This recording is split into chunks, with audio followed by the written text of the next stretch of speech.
जयपुर में एक व्यक्ति रहते थे, उनका नाम था घाटम। घाटम नाम था।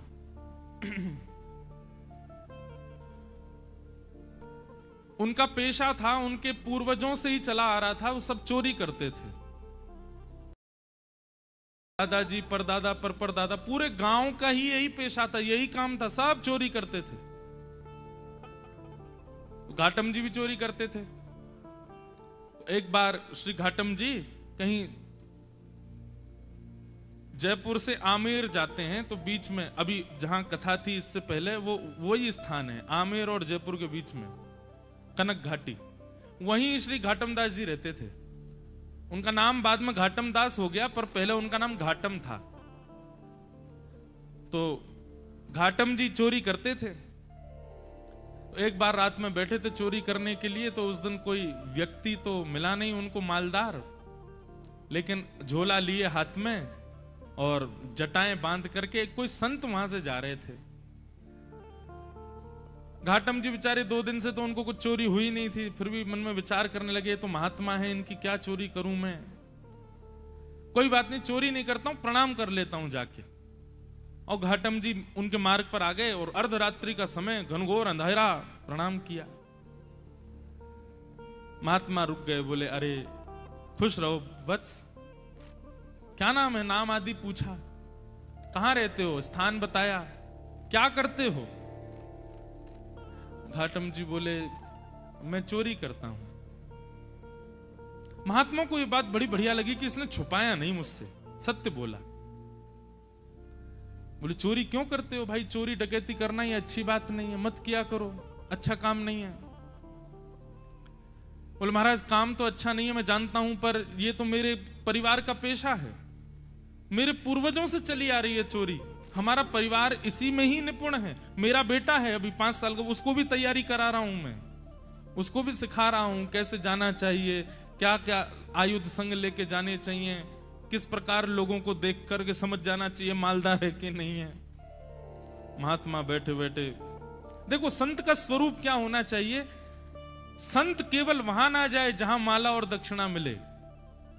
संत का स्वरूप है वो जहां जाए, अगर दिख रहा है कि कुछ दूषित स्थान है, दिख रहा है कि इसके अंदर कुछ कमियां हैं, उसको सुधार करे। इसीलिए वो संत बना है, इसीलिए वो साधु बना है, केवल मालदार बनने के लिए नहीं बना है साधु। महात्मा को चिंता हो गई, बोले अगर मैं इसको कुछ सिखा करके नहीं गया और इसका जीवन परिवर्तित करके नहीं गया, तो इस मार्ग से निकलना मेरा दुष्कर हो जाएगा। ठाकुर जी ने मुझे इस मार्ग से भेजा है, इसका मतलब ठाकुर जी चाहते हैं कि इसको मैं कुछ बताऊं। महात्मा जी ने उसको बैठाया, बोले सुनो ये घाटम, तुम चोरी मत किया करो, तुम छोड़ दो चोरी। बोले महाराज जिसके रग रग में, जिसके रक्त में चोरी हो वो कैसे छोड़ सकता है। अरे हम तो ऐसे हैं, परिवार में भी हम लोग रोटी भी पानी हो तो हम चोरी करके ही पाते हैं, हम रसोई में मांगते नहीं रोटी दे दो, हम वहां भी चुपके से ही जाते हैं। इतना ज्यादा हम लोगों में चोरपन घुस चुका है कि अब ये निकल नहीं सकता। महात्मा थोड़े व्याकुल थे, तो घाटम जी बोले भगवान आप देखिए व्याकुल मत होइए, मैं भी विवश हूं कि मैं नहीं छोड़ सकता चोरी, पर हां चोरी के अलावा जो कहोगे वो करूंगा। चोरी तो मैं करूंगा, लेकिन उसके अलावा आप जो कहोगे वो मैं अपने जीवन में उतार लूंगा, उस आज्ञा को मैं सर्वोपरि मानूंगा, बस चोरी को छोड़ने को मत कहो, चोरी के साथ साथ जो कहोगे मैं करूंगा। महात्मा ने विचार किया, महात्मा बोले ठीक है 4 बातें लिखो। सबसे पहली बात, तुम सत्य बोलोगे। घाटम जी बोले ठीक है, आज के बाद चाहे कुछ हो जाए मैं सत्य ही बोलूंगा। दूसरी बात लिखो, संत जनों का खूब सम्मान करोगे, आदर करोगे। बोले जी महाराज जी। तीसरी बात लिखो, जो भी लाओगे घर में, चाहे चोरी करके लाओ, चाहे प्रेम से लाओ, कमा के लाओ, सबसे पहले ठाकुर जी को निवेदित करोगे, उसके बाद स्वीकार करोगे। बोले जी। और चौथी और अंतिम बात, कहीं मंदिर दिख जाए, मठ दिख जाए, आश्रम दिख जाए, संत दिख जाए, 100 काम छोड़ के चोरी करके भाग रहे हो, सिपाही पीछे पड़े तो भी रुकोगे, प्रणाम करोगे, फिर जाओगे। घाटम बोला जो आज्ञा। अब ये 4 बात मेरे लिए अध्यादेश हैं, आदेश नहीं है, अध्यादेश है। चाहे दुनिया इधर उधर हो जाए, मैं इन 4 बातों को कभी नहीं छोड़ूंगा। संत बोले ठीक है। अब देखो गुरु आज्ञा कितनी बड़ी होती है। ये कोई लिखी हुई कथा नहीं है, ये असली कथा है। आज भी घाटम जी का वहां घर है, आज भी उनका वंश है वहां पर। और इनका जो मतलब कुल गोत्र था, हमारे राजस्थान की तरफ मीणा होते हैं, वो उन्हीं परिवार में से थे। तो घाटम जी ने अपने गुरु की आज्ञा मान ली। बोले 4 बातें मुझे करनी है। एक बार कुछ संतों की टोली जा रही थी, घाटम जी ने देख लिया, दौड़ करके गए, चरणों में निवेदन किया मेरे घर आ जाइए, प्रसाद पा लीजिए। संत बोले ठीक है। अब घर पहुंच गए। अब लेकिन घाटम जी के घर पे व्यवस्था कुछ नहीं थी भोजन की। पत्नी से कहा 5 मूर्ति आई हैं, भोजन बनाओ। बोले 5? हम 2 के लिए तो भोजन नहीं है, 5 को कैसे पवाऊं मैं? घाटम जी बोले गुरु आज्ञा निरर्थक हो जाएगी, मुझे कैसे भी इनको 5 को प्रसाद तो पवाना है। घाटम जी ने देखा कि पड़ोस में एक कोई व्यक्ति रहता, उसके पास में उसके गेहूं अनाज आदि का भंडार है, थोड़ा चोरी करके ले आता हूं, उससे बना के इनको पवा देंगे, गुरु आज्ञा पूरी हो जाएगी। गुरुजी ने यही तो कहा है कि संतों की सेवा करो, अब कैसे भी करो, चोरी करके करो चाहे कुछ करो। दौड़ करके गए, वहां से कुछ अनाज आदि ले आए, घर पर ला करके प्रसाद बनवा करके पवा दिया। घाटम जी की चिंता हो गई कि आज सवेरे बारिश हुई थी और मैं चोरी करके लाया हूं तो निश्चित मेरे पैरों के चिन्ह बन गए होंगे, और उसको यदि पता चल गया कि मैंने चोरी किया, वो घर आ जाएगा, मुझे पकड़ करके ले जाएगा, आदि आदि मन में ये विचार करने लगे। लेकिन मैंने तो गुरु आज्ञा के वश होकर के किया ना। इतने में ही वर्षा हो गई, आंधी तूफान आया और सब उनके चरण चिन्ह आदि मिट गए। तो उनको ये अटूट विश्वास हो गया कि मैंने गुरु आज्ञा मान करके पूर्ण किया, तो ठाकुर जी मेरी सहायता कर रहे हैं, मेरे रक्षक बने हुए। घाटम जी का जीवन ऐसे चलने लगा। गुरु पूर्णिमा का समय था।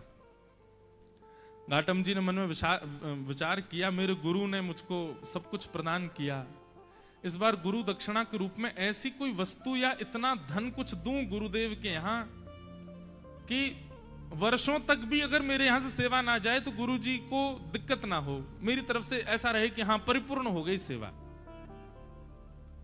उसके लिए एक बड़ी चोरी कर लेता हूं, उसके बाद फिर मैं धीरे धीरे छोड़ ही दूंगा। एक बड़ी चोरी करता हूं, उससे जो धन आएगा गुरुदेव को दे दूंगा। और घाटम जी ने विचार किया क्या चोराऊं। तब उन्होंने विचार किया, बोले कि यहां आमेर का जो राजा है, इसके घोड़े बड़े कीमती हैं और उनमें भी एक काला अश्व है, काला घोड़ा है, वो सबसे ज्यादा कीमती है, ऐसा पूरे भारत में नहीं है। यदि उसको मैंने चोरी कर लिया और उससे जो धन आएगा वो यदि मैंने गुरुदेव को दिया तो आजीवन मुझे जितना देना चाहिए उतना एक बार में ही दे दूंगा मैं गुरुदेव को। तो गुरुदेव के यहां गुरु पूर्णिमा की सेवा मेरी तरफ से होती रहेगी। घाटम जी चोरी करने के लिए जा रहे हैं। एक सामान्य से घोड़े पर बैठ करके घाटम जी और सीधे राजभवन में प्रवेश कर रहे हैं। मुख्य द्वार से ही प्रवेश करने लगे तो द्वारपालों ने रोका, ए कहां जा रहे हो, क्या नाम है तुम्हारा? बोले घाटम। कहां जा रहे हो? बोले चोरी करने जा रहा हूं, झूठ नहीं बोलना है, गुरुदेव ने मना किया है। तो द्वारपालों ने मन में विचार किया, ये जरूर राजा का कोई गुप्तचर है, राजा का कोई बहुत घनिष्ठ व्यक्ति है, हमने इसको रोक दिया है इसका परिचय पूछने, इसलिए बुरा मान गया, बुरा मान करके कह रहा है चोरी करने जा रहा हूं।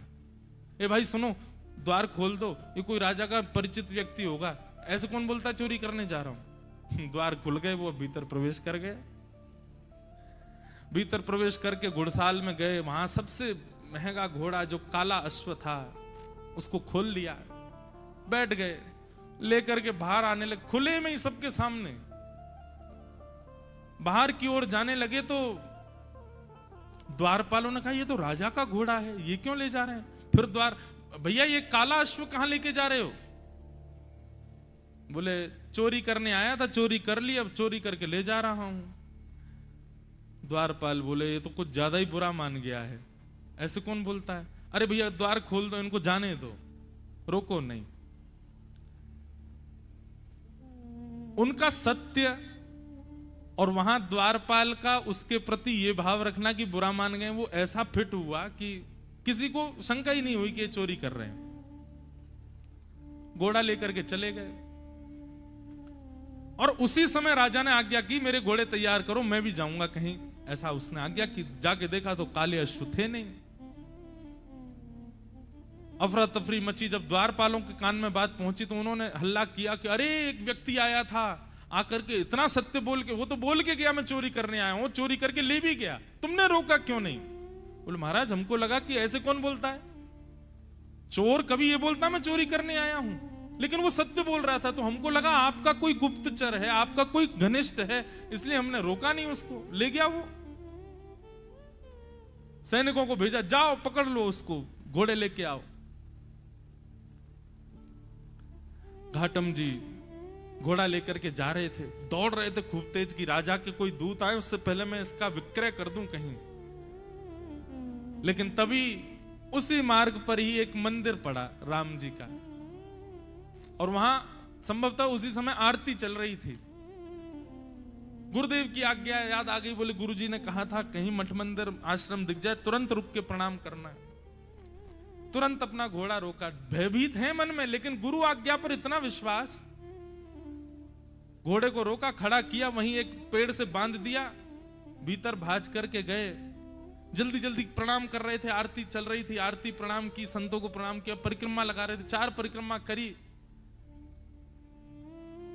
लेकिन जब तक वो बाहर आते उससे पहले सैनिक आ गए, और सैनिकों ने आकर के देखा घोड़ा खड़ा है, लेकिन एक आश्चर्य हुआ, वो घोड़ा जो काला था वो श्वेत हो गया था। लेकिन घोड़े की आकृति, घोड़े की कद काठी, घोड़े का स्वरूप बिल्कुल वैसा ही था जैसा उस काले, बस उसका वर्ण श्वेत हो गया। तो सैनिक खड़े तो हो गए आके, लेकिन कहने ये घोड़ा तो वही है, लेकिन ये श्वेत कैसे हो गया? घाटम जी निकल करके बाहर आए, सैनिकों ने उनकी ओर देखा, ये घोड़ा किसका है? बोले घोड़ा राजा का है। बोले राजा का घोड़ा तो काला था, ये श्वेत कैसे हो गया? तुम चोरी करके लाए ना? बोले हाँ मैं चोरी करके लाया। ये श्वेत कैसे हो गया? बोले ये तो मुझे नहीं पता, क्योंकि मैंने जब बांधा था तब तो काला ही था। ये श्वेत कैसे हुआ ये तो मुझे नहीं पता। अरे तुझे नहीं पता, ऐसा कैसे बोल सकते हो? बोले मैं सत्य बोल रहा हूं, मुझे लगता है मैंने जिनको निवेदित किया उन्होंने इसको श्वेत कर दिया। सैनिक बोले क्या बोल रहे हो ये? बोले हाँ मैं जो भी चीज लाता हूं पहले ठाकुर जी को निवेदित करता हूं, तो शायद ठाकुर जी श्याम वर्ण के हैं, उन्होंने सोचा होगा श्याम वर्ण के घोड़े पे मैं बैठूं दिखूंगा ही नहीं, इसलिए उन्होंने श्वेत कर दिया।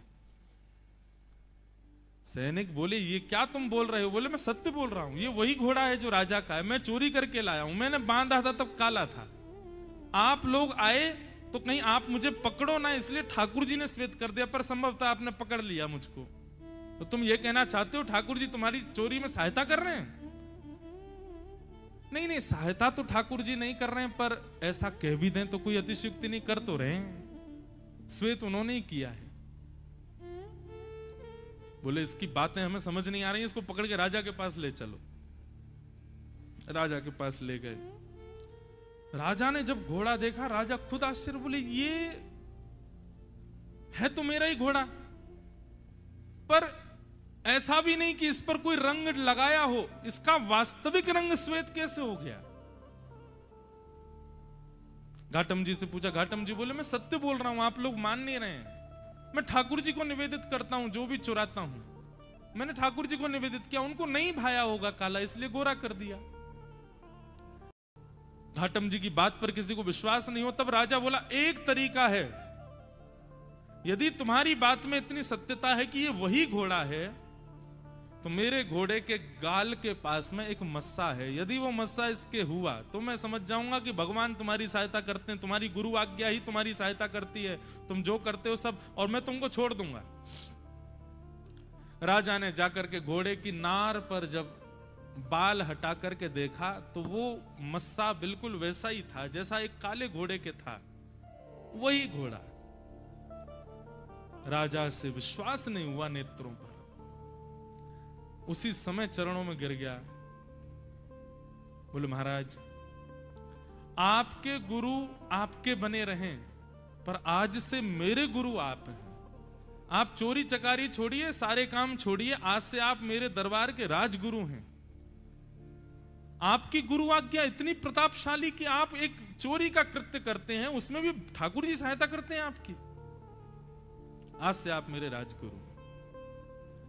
और श्री घाटम जी को राजगुरु बना दिया।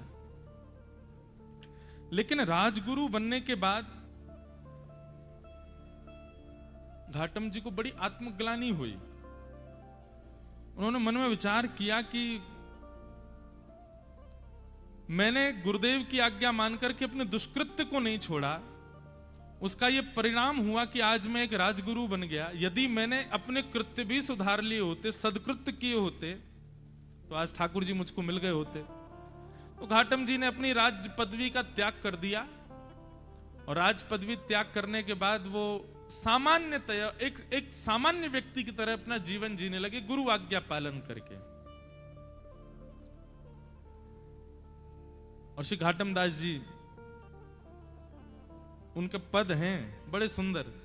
उनका एक पद है, उसमें कहते हैं ठाकुर जी को कि हे ठाकुर जी, पहले तो मैं यूं ही खाता, अब तो ना कर खावा छा। ठाकुर जी, पहले तो मैं ऐसे ही खा जाता था, पर अब तो मैं स्नान करके पाता हूं प्रसाद।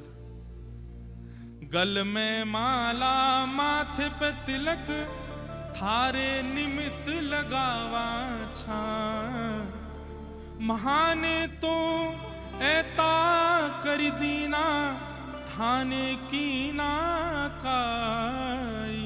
मैंने तो इतना कर लिया आपके लिए, आपने मेरे लिए क्या किया ठाकुर जी? घाटम दास जात को मीना, तारोगे की ना। इतनी सरल सहज वाणी उनकी। ठाकुर जी से कह रहे हैं मैंने आपके लिए इतना कुछ किया, अब तो मैं नहा के खाता हूं, अब तो तिलक लगाता हूं, माला पहनता हूं गले में। ठाकुर जी अब तो कृपा करो मुझ पर। और श्री घाटम दास जी का एक पद है, बहुत सुंदर पद है। जे नर रसना नाम उचारे, जे नर रसना नाम उचारे। आप लोग व्याख्यान बीच में जहां मुझे जरूरी लगेगा मैं करूंगा, लेकिन समझते रहिएगा। घाटम दास जी कह रहे हैं जो व्यक्ति अपनी रसना से भगवान नाम उच्चारण करता है, उसके साथ क्या क्या होता है, श्री घाटम दास जी वर्णन कर रहे हैं। जे नर रसना नाम उचारे, जे नर रसना नाम उचारे, जे नर रसना नाम उचारे, जे नर रसना नाम उचारे। काम क्रोध मद लोभ तजे, काम क्रोध मद लोभ। घाटम दास राम को परिचय, तीनों लोक उधारे। जब आप राम बोलते हैं, मस्तिष्क पर भगवत चरणार विंदों का तिलक लगाते हैं, भेष भी भगवत भेष धारण करते हैं, तो निश्चित रूप से आप राम के हैं, ये परिचय आपका हो जाता है। सबका अपना एक परिचय है, पर वैष्णव का परिचय दूर से देखने मात्र से पता चल जाता है कि ठाकुर जी का है। इसीलिए मैं कहता हूं कि भेष बहुत आवश्यक है। यमदूत दूर से ही देख के समझ जाएं कि हाँ ठाकुर जी को सेवक है, ठाकुर जी को चरण उपासक है। भले ही भीतर से कुछ भी हो, बाहर से भेष के रूप में ही केवल तुम ठाकुर जी के बन जाओ, वही से ही कल्याण है। घाटम दास जी कह रहे हैं राम जी का परिचय, जिस प्रकार कहीं पुलिस वाले बैरिकेटिंग लगा दें या कहीं वीवीआईपी लोग नहीं जाने देते भीतर, तो वहां आप अपना परिचय बताते हो कि हमारा उससे परिचय है, वहां के एमएलए हमारे चाचा हैं, वहां के वो मुख्यमंत्री हमारे फूफा जी हैं, ये है वो है, ऐसे परिचय देकर के भीतर चले जाते हो। घाटम दास जी कह रहे हैं तीनों लोग सब जगह पहरेदारी है। पाप करने वाला नरक जाएगा, पुण्य करने वाला स्वर्ग जाएगा और भक्ति करने वाला वैकुंठ जाएगा। इनके अतिरिक्त व्यक्ति यहां कोई नहीं आ सकता। परंतु घाटम दास जी कहते हैं जिसका राम जी से परिचय है, जो राम जी का है ऐसा जिसका परिचय है, तीनों लोक उद्धार है। उसको तीनों लोक में कहीं भी रुकावट नहीं हो सकती, वो तीनों लोकों से उबर जाता है। जे नर रसना नाम उचारे, ऐसे घाटम दास जी फिर कालांतर में उनको आगे चल करके ठाकुर जी का प्रत्यक्ष साक्षात्कार दर्शन हुआ और दर्शन के पश्चात वे भगवत धाम को प्रस्थान कर गए। तो एक सदगुरु की कृपा, उसकी सामान्य वाणी। अरे राह चलते हुए एक संत ने 4 बातें बता दी एक चोर को, और उस मार्ग पर चल करके वो चोर एक दिन ठाकुर जी के प्रत्यक्ष दर्शन कर लेता। हम चोर तो नहीं है, हम डाकू तो नहीं है, हम डकैत तो नहीं है, हम इतने नीच तो नहीं है, हम तो सामान्य मानव हैं। शुद्ध रोटी खाते हैं, शुद्ध जल पीते हैं, शुद्धता से रहते हैं, सब काम ठीक करते हैं। हम में इतने अवगुण नहीं है। हम गुरु आज्ञा को यदि मान लें तो हमारी स्थिति क्या होगी। इसलिए भैया आज्ञा गुरुणाम अविचारणीयाम, ये रहुगण जड़ भरत संवाद इसी बात का प्रतिपादन